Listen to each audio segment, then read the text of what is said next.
Shalom. First and foremost, want to give all praises, honor, and glory to Yahweh, Ba'ashem, Yahweh Shai, Ba'ashem Kakadash. Double honor to the apostles and elders of GMS that rule well. Peace, love, and salutations to all the brothers out there pushing his word of sincerity and the truth. Shalom to the brothers, sisters, and children out there keeping his word of sincerity and the truth. Okay, it's something I want to go into. I know it was another brother doing a lesson on this woman's video, and I kind of want to share my thoughts on it because I started kind of listening to I've seen her before and listened to some of her videos before, and wanted to kind of speak on this one because this was 7 days ago. I didn't even see this, but it says women warn other women not to lose a good man, and of course she gonna put a collage of videos of various women warning other women, if you got a good man, you better not mess up. But that's gonna be the reality that everybody understands real soon. Primarily, when Jacob's trouble when Jacob's trouble intensifies to the next level. And then also too, another thing about that is, it's not just about a good man, but a man of Yahweh Ba'ashem Yahweh Shai. That's the most important thing, a man of the Lord. And a lot of these women, either they don't realize what they have, or they don't realize who they are around, but they will. So I'm gonna play a couple of clips from her video of the women, and I'm gonna kind of skip when they speak, but I just want to bring out a couple points, and will it be edifying? So this is fair use, fair use, fair use. I'm not using your content to make any money. This is strictly for educational purposes only. Bringing out biblical truth. Fair use, fair use. For the first time in forever, me and all my homegirls are single this summer, and all I gotta say is if you got a good nigga, keep him in the house. Keep him in the house, because when I tell you my girls are outside and they are predators, Jesus. If you love your nigga, keep him in the house, bitch. Keep him in the house. Okay, I'm gonna play this one too. Well, I'm gonna speak on that first. Like she said, her friends, and her included, because she ain't gonna throw herself in there, but her included, all her friends and her, they out here looking for men. They looking for a man. And it's true. It's women really desperate. You know, you can see it. If you pay attention to them, you can tell. You can look at them. You know, I work around, I work in a little plant where it's a lot of women there, you know. Men and women, but it's a lot of women, and you can kind of see how they move and how they act. You know, a woman in her right mind with a man, she's gonna act completely different than women that's single or that's want a man or whatever the case may be. They tend to act different, and women are still caught up in this society thinking that they can settle down at any point in time that they want. I did a lesson not too long ago about a woman that I had recently spoke to again after we stopped talking, just to test her mindset. And she in the mindset of thinking that, she could settle down at any time, but still knowing that the options are few. These women are very delusional, and they don't realize the danger they really are in because of the times we living in. They don't realize the dangers. A man of the Lord is your ticket to salvation if you possess the qualities that complements him, and if you don't, you better learn them. But these women right here are just saying they going into how women are desperate. You can, like I said, you can look at, and I'm gonna get some scriptures too. I'm gonna play this next clip and I'm gonna get a couple scriptures, but you can look on their face and tell, or you can tell by their reaction. A lot of women wear their emotions on the outside. Even when they try to hide it, you can really see through it. If you pay attention. I know a couple women off the top of my head right now that you can tell they lonely. They go, when they leave the job and they get home at night, you can just tell that they're lonely. They feel it. They all in their phone, trying to find some type of comfort. Or the comfort that they're not getting from a man because they don't have one. And then they don't know how to get a man. Not get a man. They don't know how to get the caliber of man that they need. to actually guide them and lead them. I'm gonna play this clip and then I'm gonna get a couple scriptures and speak on it. I'm gonna say this and then I ain't gonna say nothing else. Look here. If you are a woman who's got yourself a good man, and I might speed it up a little bit just to you know. And you that same woman that's taking that good man for granted. Oh, child, I mean, you doing everything you think you big and bad enough to do. I mean, you out there carrying on because you know you got his heart. Let me tell you something, baby. I'm going to tell you, don't you make the mistake of getting out of his heart or losing his heart. Because if you do, you ain't getting him back. You ain't getting him back. Once a man is done with you, he done with you. It ain't like a woman. See, we allow you to come back. But once a man is done with you, he all the way done. Baby, I'm going to tell you something. If you got yourself a good man, you better behave yourself. You out here with your chest. It might be a little too fast. Hold on, let me slow it back down. Salakia. Let me scoot back a little bit. Getting bad enough to do. I mean, you out there carrying on because you know you got his heart. Let me tell you something, baby. I'm going to tell you, don't you make the mistake of getting out of his heart or losing his heart. Because if you do, you ain't getting him back. You ain't getting him back. Once a man is done with you, he done with you. It ain't like a woman. See, we allow you to come back. I'm gonna bring out a couple scriptures because, like it even say in the scriptures, you know, is it Hebrews 12? I think it's Hebrews 12. Let's see. No, it's Hebrews 10.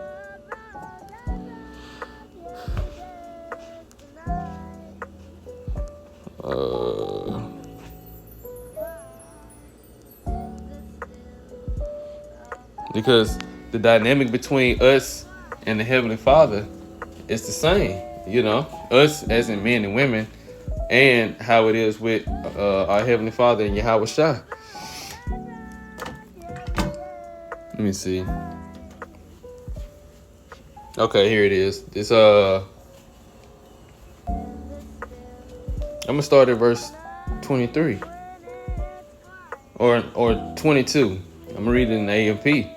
It says, Hebrews 10:22, let us approach the Most High with a true and sincere heart and unqualified assurance of faith, or having full assurance of faith,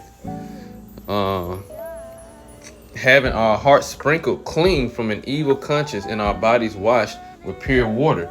Meaning we need to come correct when we come to serve Yahweh B'Shem Avashah in a true sincere heart. It's true sincere mindset. You got to come correct.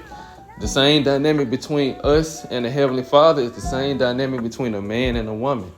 You know, women have to come correct if they want to be with a man of the Lord. Just like the men of the Lord have to come correct if we want to be saved by Yahweh, by Hashem Yahweh Shah. It says, let us seize and hold tightly the confession of our hope without wavering.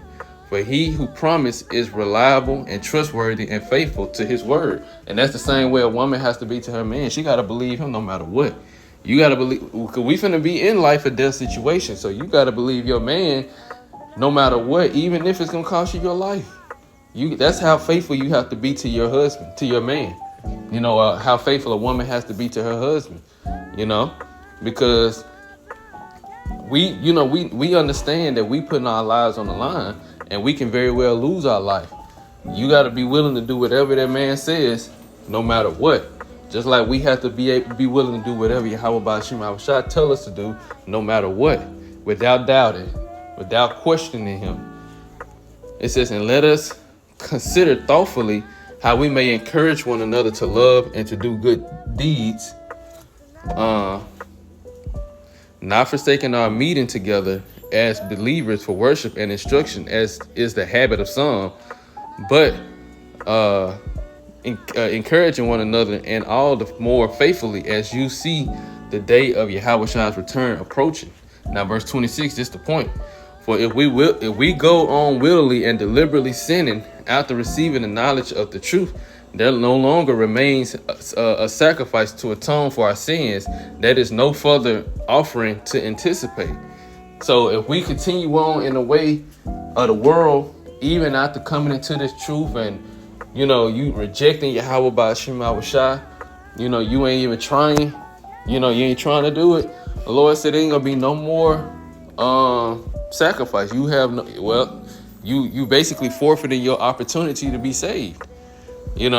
Verse 27, but a kind of awful and terrifying expectation of divine judgment and the fury of a fire and burning wrath, which will consume the adversaries, those who put themselves in opposition to the Most High.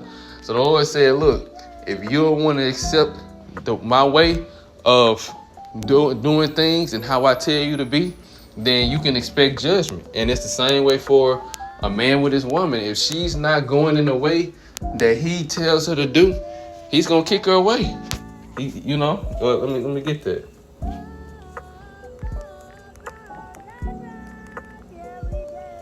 This is Sirach chapter 25 and 26.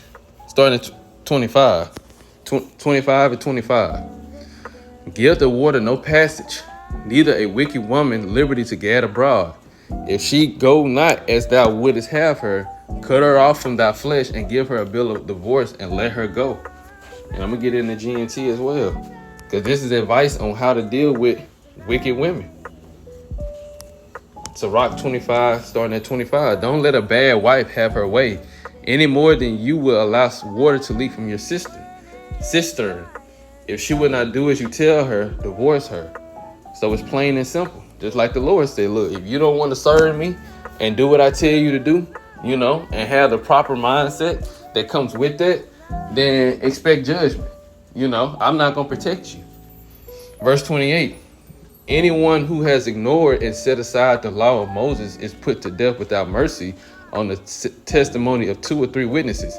How much greater punishment do you think he will deserve who has rejected and trampled underfoot the Son of the Most High and has considered unclean and common the blood of the covenant that sanctified him and has insulted the Spirit of grace who imparts the unmerited favor and blessing of the Most High? So like I said, how much more of a sore punishment will you think that Yahweh Shai's sacrifice was something small and insignificant? You didn't really care about the sacrifice Yahweh Shai made when he gave his life for the nation of Israel. It started with the elect. So the Lord, and you understood these things. So the same with a woman that has a man of the Lord. How much worse do you think it's gonna be on you when you lose that man? And now you got to deal with everything that all the judgments the Lord is going to bring on this earth. You got to deal with that all alone, or because that man ain't gonna be with you no more because you wasn't willing to serve him. That's what these women are talking about. That's what they're going into. So let me bring this back a little bit more and let us say it again. Who's got yourself a good man, and you that same woman that's taking that good man for granted. Oh, child, you doing everything you think you big and bad enough to do. You out there carrying on because you know you got his heart. Let me tell you something, baby. I'm going to tell you, don't you make the mistake of getting out of his heart or losing his heart. Because if you do, you ain't getting him back. Ooh. You ain't getting him back. Once a man is done with you, he's done with you. It ain't like a woman. See, we allow you to come back. But once a man is done with you, he all the way done. Baby, I'm going to tell you something. If you got yourself a good man, you better behave yourself. You out here with your chest stuck out. See, that's the same way like we just read with the Lord. After the Lord has had enough and he cast you out, take that spirit away from you, he's going to cast you out in the outer darkness. You're going to be right back in the world gone. You're going to be worse than you was when you first came in. And we don't want that to happen to us. We don't want to get cast out. We don't want to lose the spirit. Let me get that precept. Yahweh Shai spoke on that.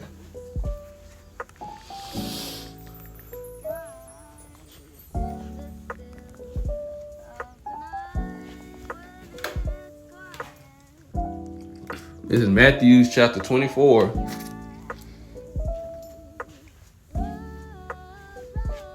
Starting at 43. I'll read it in the AMP. Now when the unclean spirit... Oh, wait, hold on. Okay, yeah. I'll read in KJV. When the unclean spirit is gone out of a man, he walketh through dry places seeking rest and findeth none. Then he said, I will return to my house from whence I came out. This is the spirit speaking, the unclean spirit. And when he is come, he findeth it empty, swept, and garnished. I'm going to read this in the AMP. It says, then it says, I will return to my house from which I came. And when it arrives, it finds the place unoccupied, swept, and put in order. Meaning, when an unclean spirit is cast out, that man gets himself together. Those demons get put off of him. But if a man turns back, those spirits are allowed to enter back. If he turns. Salakia. I'm gonna read it again, verse 44 in the AMP. Then it says, I will return to my house from which I came, and when it arrives, it finds the place unoccupied, swept, and put in order. So when a man, he cleanses his way, because the house represents you, the body. And when you clean yourself up, you cleanse your way, it casts them spirits off of you. But if you turn back, them spirits come right back. Verse 45, then it goes and brings with it 7 other spirits more wicked than itself, and they go in and make their home there. And the last condition of that man becomes worse than the first. So will it also be with this wicked generation. So just like how I was giving that parable or analogy and saying what was going to happen with that same generation, just like this generation is now. This same generation is here on earth right now. But even more so, just using it like you said, a man turn back from Yahweh Ba'ashim Awashai and go back into the world, or the spirit of the Lord is taken from that man, he become worse than where he was before he came into the truth, So even applying that same concept with women that have a man of the Lord, and you lose them, you lose them. That man don't deal with you no more. You're going to be worse off than you was before you met him, before you was with him. And it's going to be even worse because the intensity of Jacob's trouble and end time prophecies are going to be so severe. You going to remember everything. You going to remember it, and you're going to try to get back with that man. It's going to be too late. Now, let me finish this. Thinking you got it going on. See, I'm going to tell you something. Single women, it's a whole lot of us out here. I mean, it's a millions of women out here.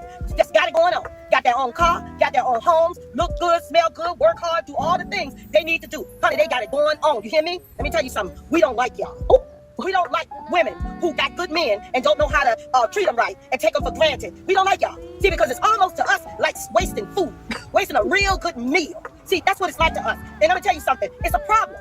It's a problem because you are blessed to have yourself somebody that loves you, that wants to be with you, that wants to do things with you, that tells you he loves you, that's by your side, baby. When you got that, let me tell you something. You are. And all those things are good for what she's saying, but the most important thing is a man that's willing to correct you. That's how you know he really loves you. If you have a man that's willing to correct you and put you on the right path, because that's what we supposed to do. We supposed to correct and guide our women, lead our women in the right direction. And I pulled that up on Google. I typed in, if a man corrects his woman, is that a form of love? And the AI overview said, yes, a man correcting his partner can be a form of love, but it depends heavily on intention and delivery. When rooted in care, correction is seen as a protective act aimed at helping a partner grow, avoid pitfalls, or become a better version of themselves. And that's what you're going to get from the men of the Lord.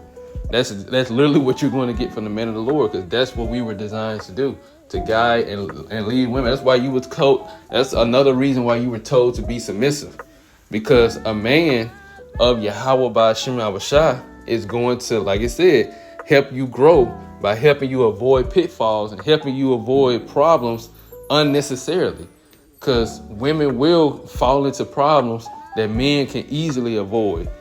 Having a man is going to keep you from doing it. Just like us having Yahweh Ba'ashim Awashai keep us from making mistakes that can be avoided if we keep his laws, statutes, and commandments.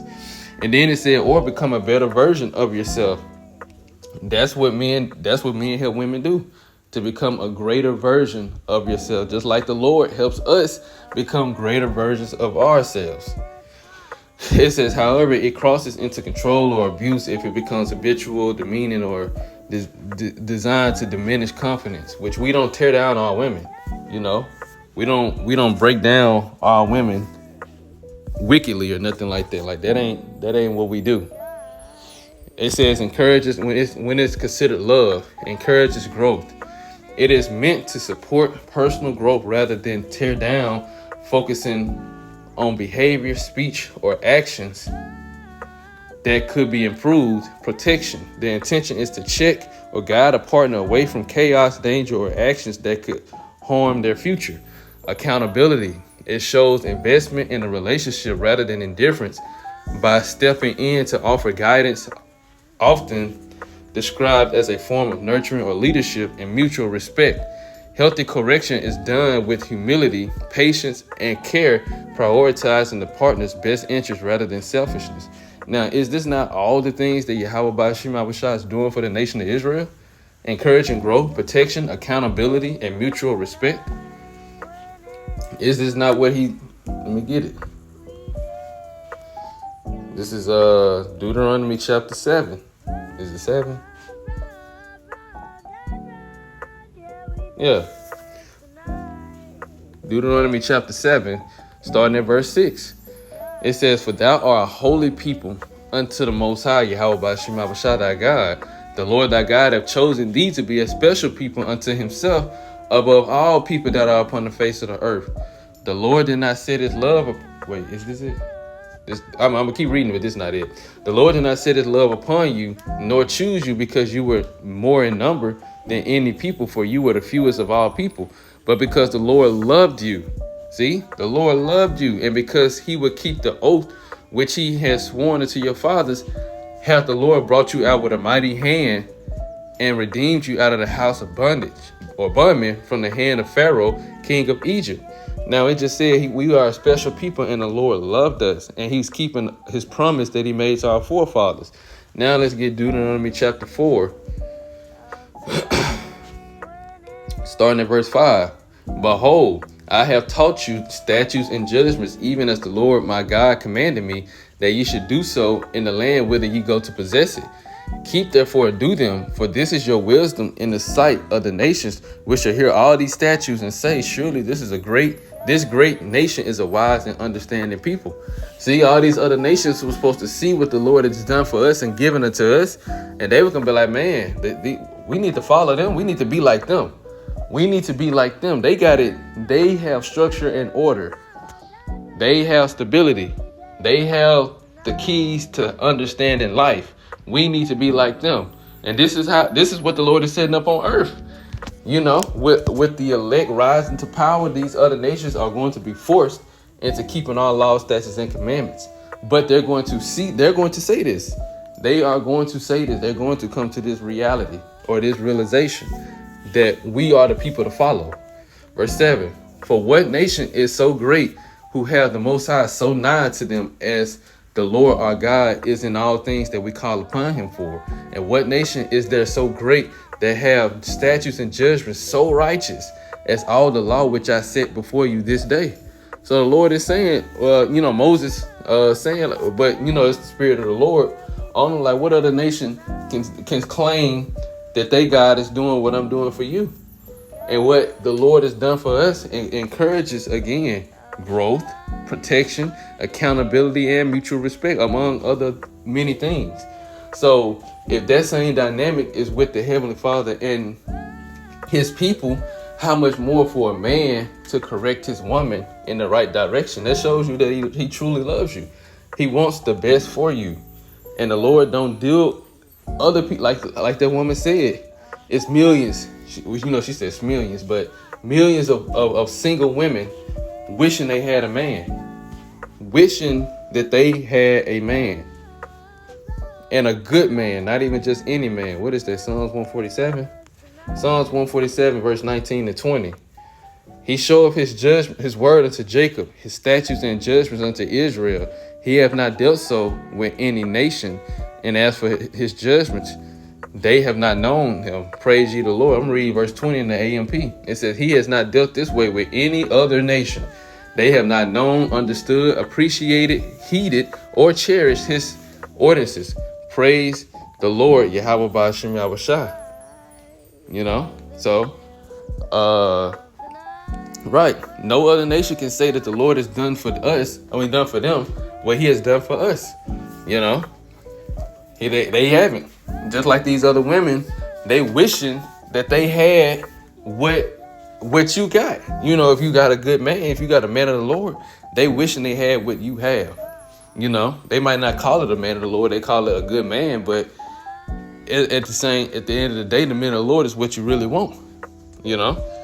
Because Isaiah 13:12, women are starting to realize this very verse.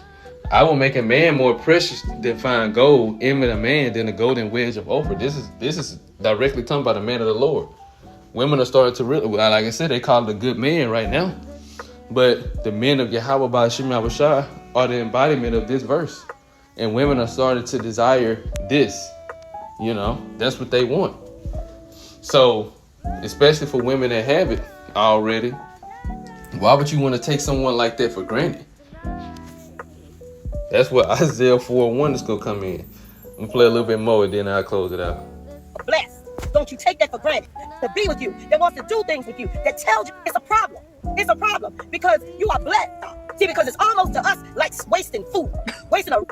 We don't like women. Homes, let me go look back. good, smell good, work hard, do all the things they need to do. Honey, they got it going on. You hear me? Let me tell you something. We don't like y'all. We don't like women who got good men and don't know how to treat them right and take them for granted. We don't like y'all. See, because it's almost to us like wasting food. Wasting a real good meal. See, that's what it's like to us. And let me tell you something. It's a problem. It's a problem because you are blessed to have yourself somebody that loves you, that wants to be with you, that wants to do things with you, that tells you he loves you, that's by your side, baby. When you got that, let me tell you something. You are blessed. Don't you take that for granted. Don't you take that for granted and be out here carrying on with your chest stuck out because you know you got his heart. I can promise you, you ever lose his heart, you in trouble. Because you will never get back in his heart again, huh? And it'll be some wonderful woman out here just waiting for herself a good man like the one you take it for granted. And I'm gonna tell you something, she gonna get him. And when she get him, she gonna treat him right. And he ain't never gonna look your way. You understand me? So if you got a good one, I'm telling you right now, behave yourself. Behave yourself. Thank God. I ain't saying that as long as you a good woman too, hey, all that's good. All that's good. I ain't talking to you. But if you that little thing out here that's showing off, and halfway giving them loving and divvying your loving out to them, and this, that, and the other, halfway giving them the attention, halfway cleaning the house, halfway fixing food, and I ain't saying that that's just a woman's job. I'm just saying if you are not being a partner, I know, I'm gonna tell you right now, I know somebody who will. I know some women out here who will. So get your act together. I'm gonna tell you something, because you are blessed if you got a man that loves you and is good to you. You understand me? Have an amazing day. That's the sound of an American oil company hard at work. Want to be a part of it? Listen up. Hello. Right. You're absolutely right. Absolutely right. You know? And that is a woman's job, you know? To cook, clean, take care of the house, take care of your man. And if y'all have children, or if he has children, take care of the children. It is your job. That's what you was created. That's a part of why you was created. You know? If you have, like she said, if you got a problem with it, then the Lord will just give him somebody who doesn't. And then you just gonna have to suffer, you know? It is what it is. Now, there's one more I wanted to play. And there was this woman coming up, right? Or both of them. So yeah, like you said, if you got a problem with it, you don't like it, hey, there's plenty of women who's not gonna have a problem with it in that day, you know? And that man is not gonna think about you. So I'm gonna play this last one and I'll probably close it out. Miserable, struggling, and wishing that they had a good man that you have already in their possession. A lot of women claim to want a good man, but they cannot handle a good man's structure. His productivity will expose how lazy they are. His calmness will expose how... Okay, she already sped this one up, so I'm gonna slow it back down.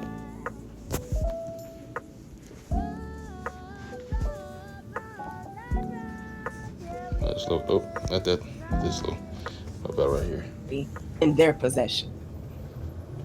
A lot of women claim to want a good man, but they cannot handle a good man's structure. His productivity will expose how lazy they are. His calmness will expose how chaotic they are. And his emotional stability will only expose how emotionally unstable that woman truly is. And that will bring insecurities, which then brings in attempts to try to control this man. And you cannot control a good man. When y'all started talking about... Right, and everything she said was 100% true as well. You know? Basically, a man's calm or a man's peace would disturb her chaos, you know, and not the other way around. Her chaos can disturb his peace until he get rid of her. But also his calm, it upsets her chaos. Women that's attuned and used to chaos, they can't handle a man that's peaceful. They call him boring. You know, they will call a man that's literally doing what he's supposed to do as a man and not into drama or chaos. They will literally call him boring. But then when they find a man that's extremely chaotic, they ask him what's wrong with men. You know, that's how backwards these women are. But hey, if that's what they want, that's what they like. Hey, a wicked woman is given to the portion of a wicked man, but a godly woman is given to him that feareth the Lord. I'm gonna play this last woman and then I'm gonna close it out.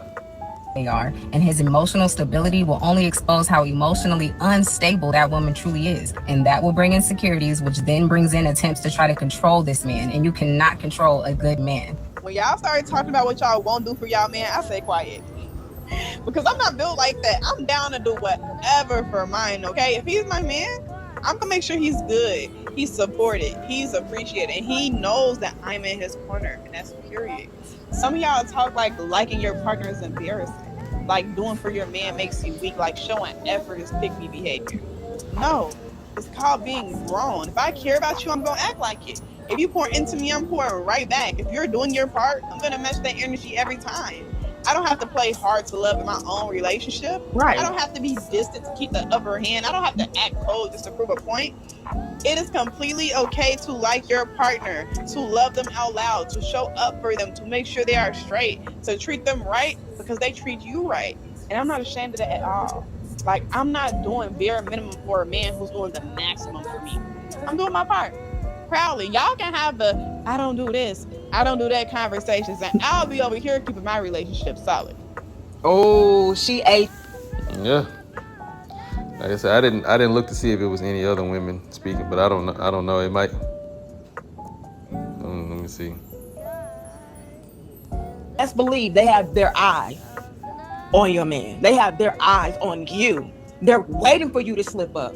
They're waiting for the opportunity and the chance to slip their way in and take your position and take your spot. Okay, well, yeah, like even like she's saying, like I said, it's a lot of women like this.